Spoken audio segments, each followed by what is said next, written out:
Então assim, se a gente olhar de forma geral, a estrutura para se fazer negócio no Brasil é um lixo. Um mês, se 2 meses, tiver 3 meses. medo de oscilação, se a pessoa não consegue olhar para oscilação nem e entender mercado. que isso é só oscilação, não se mete. Há muito tempo isso. A gente fica com muito medo, assim, com muito desconforto de ter investidores investindo com a gente com a expectativa de que todo ano você vai dar 30%, 40% de alta. É mentira, não vai acontecer. Então a gente tem medo que as pessoas fiquem achando isso porque é certeza que a gente vai frustrar elas.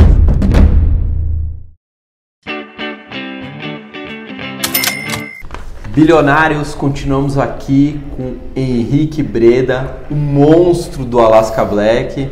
A gente desceu aqui para tomar um café, galera pedindo selfie, autógrafo. Claro, todos homens, né? Porque senão sua esposa vai dar pau e vai dar B.O. E aí a gente está aqui justamente conversando, porque é o fundo mais badalado, né? Dando uma super rentabilidade. E ele está aqui justamente explicando isso pra gente. Falou assim, agora a gente é o queridinho, mas quando o fundo dá umas barrigadas para baixo, a gente vira o patinho feio. Alguns investidores que não entendem o que a gente faz fogem, né? Então a gente está querendo justamente entender melhor o que é o Alaska Black, quais são os riscos, como é que é a visão do gestor, o que eles estão vendo aqui daqui para frente, né? De Brasil, de mundo, e ele já começou a falar disso.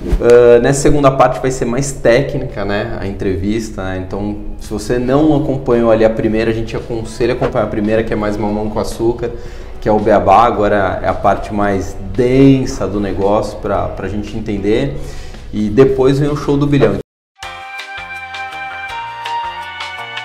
Você acaba de ganhar 100 milhões na Mega Sena. Deu a sorte, eu sei que você nem joga provavelmente. Mas enfim, hipoteticamente, quanto você colocaria hoje no Alaska Black? A, 10%, B, 30%, C, 50%, D, 100%.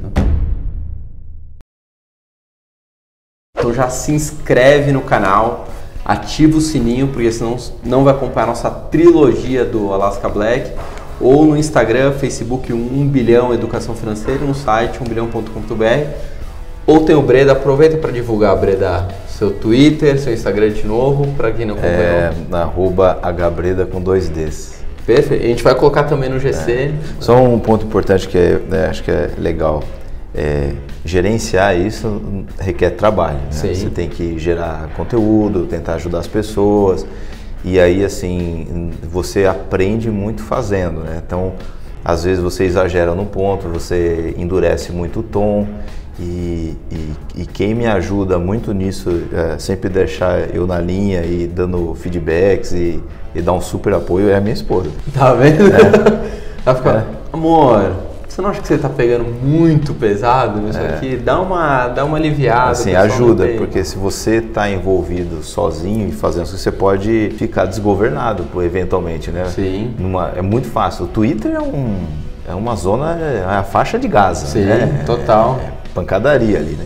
Então, para você manter a linha, não é tão fácil, ainda mais cara de mercado financeiro que está acostumado a lidar com... Mas a gente sofre igual. Sofre. Então, assim, no Instagram é mais tranquilo, que você posta e os comentários é outra matriz, né? Então, você tem uma postagem, os comentários ficam tudo ali embaixo. Mas quem me ajuda bastante é minha esposa. Ela trabalha na Alaska? Trabalha, não na Alaska, mas... É como se fosse. Tá ali muito perto, muito perto. Mas a gente gravou um vídeo falando do Alaska, assim, mas bem o básico, né? O que existe, vamos dizer assim, o Alaska. Mas para os gênios, né, do mercado financeiro, a gente recebe uns comentários. Nossa, vídeo mamão com açúcar, não explicou nada. Não adianta a gente explicar uma coisa muito densa para uma pessoa que nem sabe o que é um fundo de investimento, né? A gente tem que ir alimentando, educando as pessoas financeiramente para elas entenderem, né? Até para não chegar... agora descobri que existe o Alaska, põe toda a minha grana lá. Não é isso. Aí um ano vai mal, tira tudo. Aí fica brincando de acertar a grande aposta, né? Porque você ganha dinheiro trabalhando, empreendendo. É claro. Pra gente começar aqui, o que você tá com visão de Brasil. Estamos com um governo novo, né? Querendo ou não, é um governo inexperiente do ponto de vista executivo. Temos uma boa equipe econômica, acho que isso é consenso, né, no mercado. Temos uma reforma da Previdência que é um divisor de águas.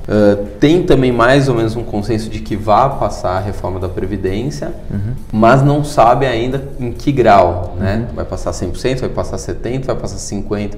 O que vocês estão vendo de Brasil, do ponto de vista de governo, do ponto de vista de empresas, do ponto de vista de crescimento, enfim, qual que é a expectativa Brasil hoje, da equipe Alaska? Tá, aí vamos colocar algumas coisas no devido lugar.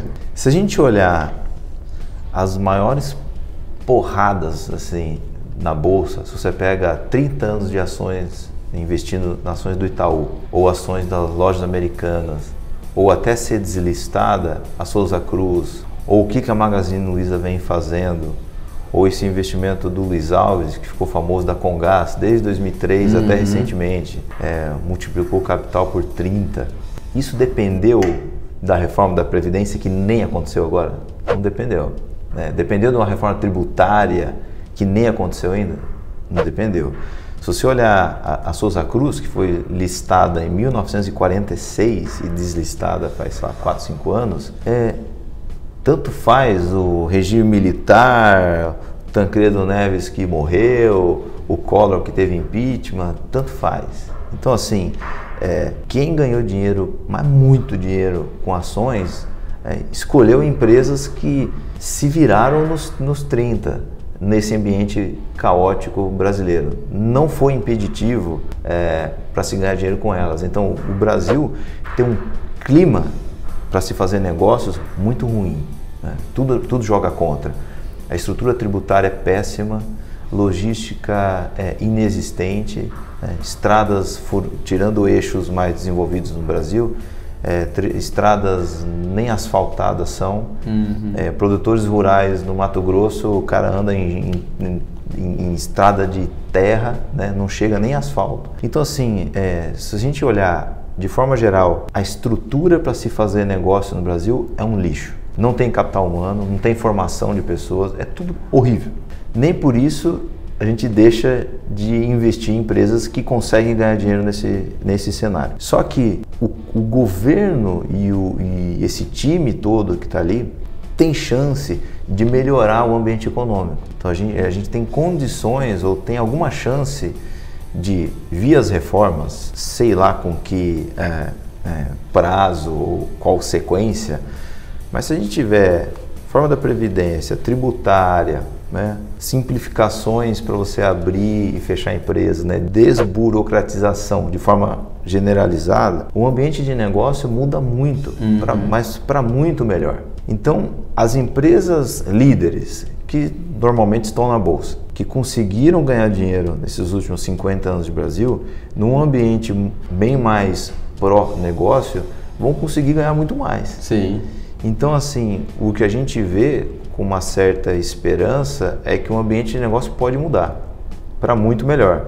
Nos próximos 8, 12 anos, porque provavelmente esse mandato do governo Bolsonaro deve ter alguma continuidade de filosofia depois. Sei lá se vai ser com o Bolsonaro, com independente dele ser reeleito ou não, mas filosofia econômica. Sei lá, vai ser o Guedes, não vai ser o Guedes, vai ser o Partido Novo, vai ser o... Não interessa. Essa filosofia que começou com o Temer, que começou ali com o Mansueto, o Temer, o Ilan, 2 anos atrás. Só para o pessoal entender, ele não está aqui fazendo apologia que o Temer é isso, eu estou falando do ponto de vista técnico. Não, filosofia de economia. Isso deve continuar. Então, assim, os efeitos da reforma trabalhista já estão acontecendo. Baita de uma conquista do governo anterior. Sim. Então, assim, essa filosofia continuando, o ambiente de negócio melhora muito. Então, assim, isso dá uma certa esperança de que o que a gente viu para trás, o ambiente para se ganhar dinheiro no passado, tende a ser melhor ainda para o futuro. Mas, caso não ocorra, e o Brasil a maior chance é sempre de não ocorrer, caso não ocorra, não impede de a gente continuar achando boas empresas para investir na bolsa. A Renner não dependeu de reformas e tal, ela está lá abrindo loja em shopping, sendo melhor que o concorrente, vendendo roupa. O varejo passando por crise, né? No varejo, mesmo assim eles estão lá ganhando, tocando pau. Então assim, o nosso trabalho aqui é procurar essas empresas que estão tacando pau mesmo no ambiente inóspito. Nice guy. Aqui a gente vai entrar em outra pergunta. Como que é feita a seleção de ativos? Como é que vocês escolhem os ativos, né, as ações? A gente assim, tá há muito tempo olhando empresas. Então a gente, pelo menos aquilo que você não está acompanhando a fundo, pelo menos de orelhada você está ouvindo, você está acompanhando. Então a gente tem um investimento pequeno em Gerdau, por exemplo. Um investimento muito pequeno do fundo, não chega a 1%. Mas isso nos deixa um pouquinho próximo do que está acontecendo com as siderúrgicas. Então a gente acha que não é hora ainda, tem muita coisa para melhorar, ainda não está bom. Mas quando isso aqui começa a dar sinais, né, de que tem alguma recuperação melhor em curso, de que os balanços estão começando a ficar melhores, a gente pode ir lá e começar a visitar. Aí a gente vai pessoalmente, vai visitar, vai fazer conta, vai conversar com pessoas que entendem do setor muito mais do que a gente. Hoje, a rede de contatos que a gente tem está bem ampla, então tem cotista pra caramba, você tem outros gestores, amigos que você pode conversar, então você liga para 2, 3 gestores e as pessoas se ajudam muito, assim, o pessoal tem essa visão meio de billions, né, que os caras querem se matar, não funciona assim, na prática pelo menos não é assim que a gente vê. Então a gente consegue ligar para 3, 4 gestores que têm mais familiaridade, por exemplo, com o setor siderúrgico. Eu falo, mas e aí, o que você está achando? Então vocês se conversam com outros fundos que são mais especializados em um determinado setor para saber o que está acontecendo. Isso, porque o universo de fundos no Brasil é muito pequeno. Sim. Né? Quem que investe em ações no Brasil? 800 mil pessoas, 900? Era para a gente ter 10 milhões, 15 milhões de pessoas. Não é nada, é um universo ultra restrito. Sim. Então a gente se encontra, a gente almoça junto, faz parte. Não é um competindo ali, não posso contar sobre, não, tô aqui, a gente a competição é dos gestores contra a poupança, é dos gestores contra os caras que estão em CDB ali e deixando oportunidades passar. Então tem R$1 tri aí em dinheiro parado que não está saindo do lugar. Então, assim, essa é a competição de verdade. Saiu essa matéria do fundo do Banco do Brasil com 53 bi, 4% taxa de administração. Essa é a competição, né? Então, os fundos se ajudam muito. Então, é aí que a gente começa a coletar informações. Aí se começa a fazer sentido aos nossos ouvidos, Use Minas, assim, assado, aí a gente começa a ir lá, fazer conta, e se a gente achar que está barato, a gente investe. Hoje vocês estão em quê? Hoje as empresas mais importantes do fundo são mais ou menos nessa ordem. A gente voltou a ter a Magazine de novo, importante, depois do resultado. Então Magazine, Braskem, Suzano, Croton, Rumo, Petrobras, Vale, Valide, a Klabin está entre as grandes aqui também. Só aí já tem quase 90% do fundo. Então quase todo fundo está nessas... Deu a dica, mas não quer dizer que para as pessoas pegarem... Não, isso aqui é o que a gente acha, a gente pode estar errado. Sim, não, porque as pessoas estão... Peguei a dica do Breda, eu mesmo vou lá comprar e vou tentar... E tem também as proporções, né? Essa aqui estão comprados 7% do fundo, 3, 5, 12, 45, não é? Não é tudo igual, como o Ibovespa, né? Cada um tem seu peso ali. Ele só está abrindo para vocês entenderem. Não tá um monte de small cap, né? Açãozinha ali minúscula, tentando dar uma grande porrada, né? Então para isso que ele tá abrindo em quais ativos? O que você está analisando, assim, que pode ser que em breve? A gente está analisando há bastante tempo a Cielo, é uma empresa que a gente acha muito bem tocada, a gente já teve no passado, mas a gente está enrolando para investir nela já faz mais de 2 anos e cada mês que a gente posterga, valeu a pena ter esperado. Então, assim, o negócio está deteriorando, vai se estabilizar em algum patamar de competição, mas a gente não entende onde ainda. A gente está olhando a Ultrapar, a gente gosta da empresa, a gente já teve muito no passado, ainda a gente não investiu. Arezzo, uma outra que a gente gosta muito, mas ainda a gente não investiu. Tem bastante. Tem bastante coisa que vocês estão olhando. Quer dizer que vai comprar, mas estão sempre olhando. A gente brinca assim, que não falta ideia, falta dinheiro. Então, assim, se tivesse mais grana, estariam comprando mais coisa ainda. Ia ajudar. Como é que é feito assim, o stop? Vamos supor, vocês entraram em não vou falar o nome de uma ação para não dar problema. Arregou. Entraram num determinado ativo que tinha uma boa possibilidade de ganho e de repente essa empresa acabou de fazer uma catástrofe, fez um comentário, sei lá, preconceituoso e de repente arrebentou com a empresa. Como é que é o stop? Como é que vocês conseguem sair da posição? Né? Como é que vocês se desfazem de uma posição que de repente deu uma cagada? Assim, a cagada tem que destruir valor. Né? Se a gente achava que a ação, o preço justo era R$30, a gente pagou 12 e a ação foi para 6 por alguma declaração, qualquer coisa que seja. Então, você perdeu 50%, mas você continua vendo que o valor justo é 30, a gente aumenta. Como por exemplo o Vale.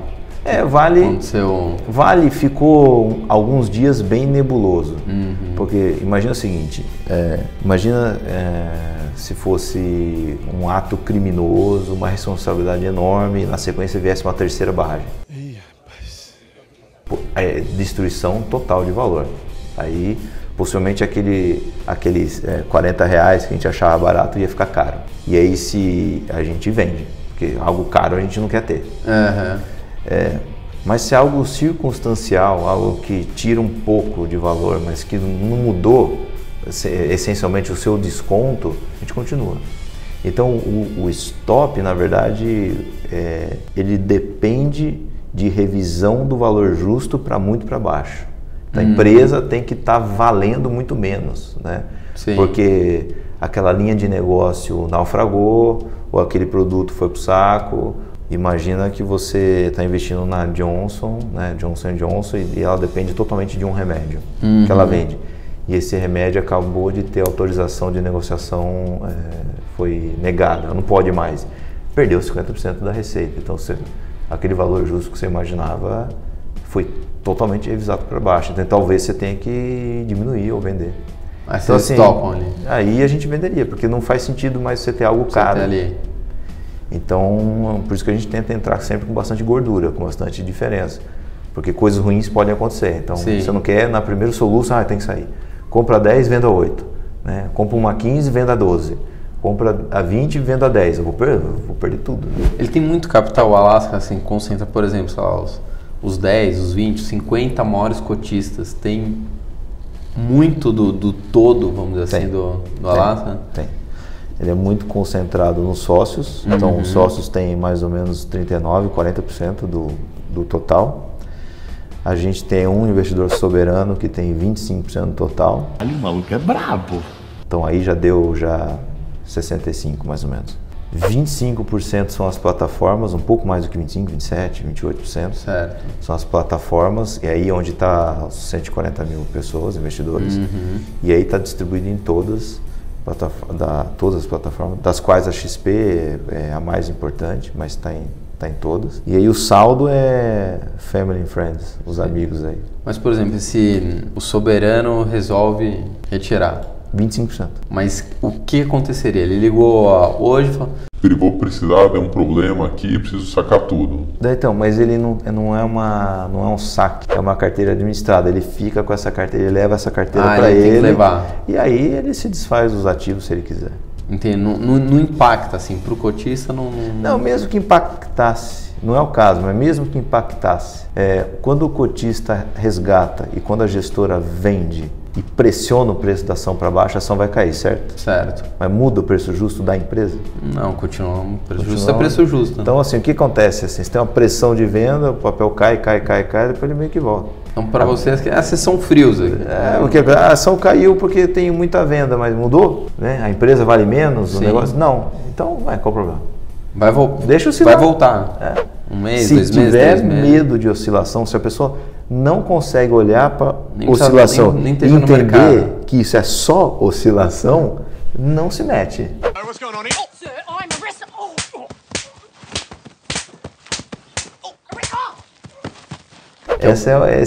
Se a oscilação te deixa nervoso, então melhor não ter. É que o brasileiro ainda ele entende renda variável como variável.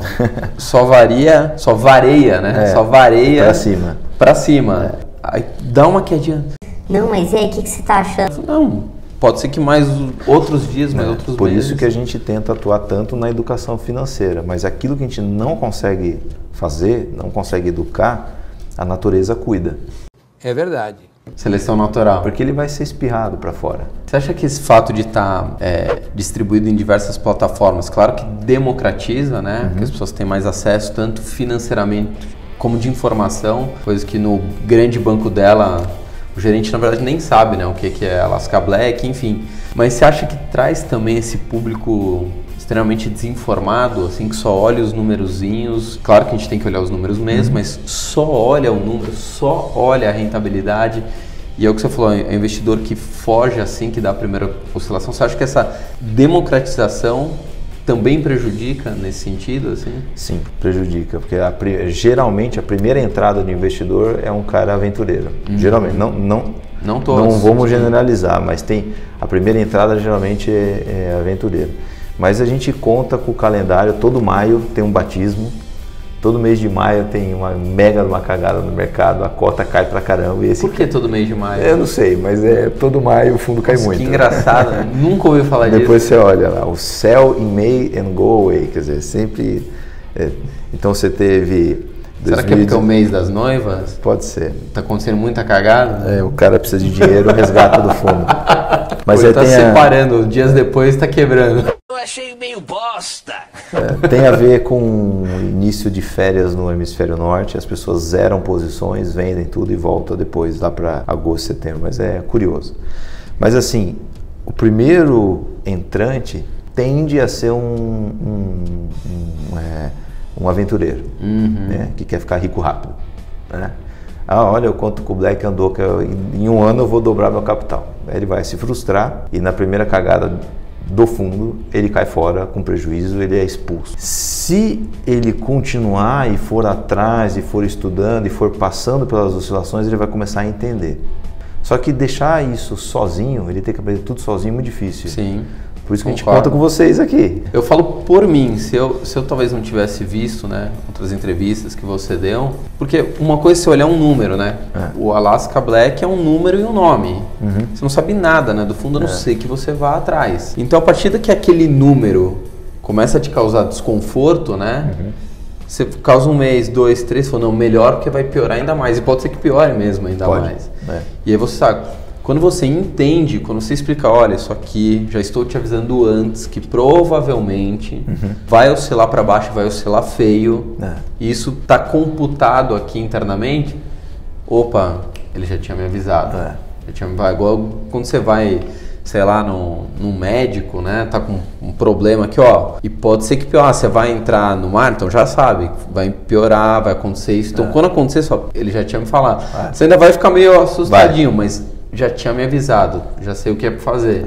Com certeza. Então esse tipo de coisa, e muitas vezes os gestores, às vezes, eles não passam às vezes muita informação, às vezes são pessoas que ficam ali só ali na estratégia deles, e a informação é fundamental, né? Mas eu acho que isso isso está mudando, assim. Era difícil para os gestores anteriormente também ter acesso a ponta final, assim, existia um distribuidor ali no meio, ele conversava só com ele, e o distribuidor, o alocador, tem os incentivos dele como profissional. Sim. Então ele tinha medo de uma cota oscilar para baixo, porque ele não conseguiria explicar perfeitamente para o cliente final, então ele tinha medo do cliente ficar bravo, ficar frustrado, aí ele perderia o cliente. Então assim, era muito complicado. Hoje, com os gestores tendo mais chance de verbalizar como pensam, isso facilita o trabalho do próprio alocador. Fala, tá vendo? Olha o que o cara tá falando, por isso que eu tô te avisando, não coloca muito. O próprio gestor tá falando que cai. Sim. Não fique deslumbrado com o que você tá vendo. Sim. Então, assim, eu acho que é um ganha-ganha geral, assim.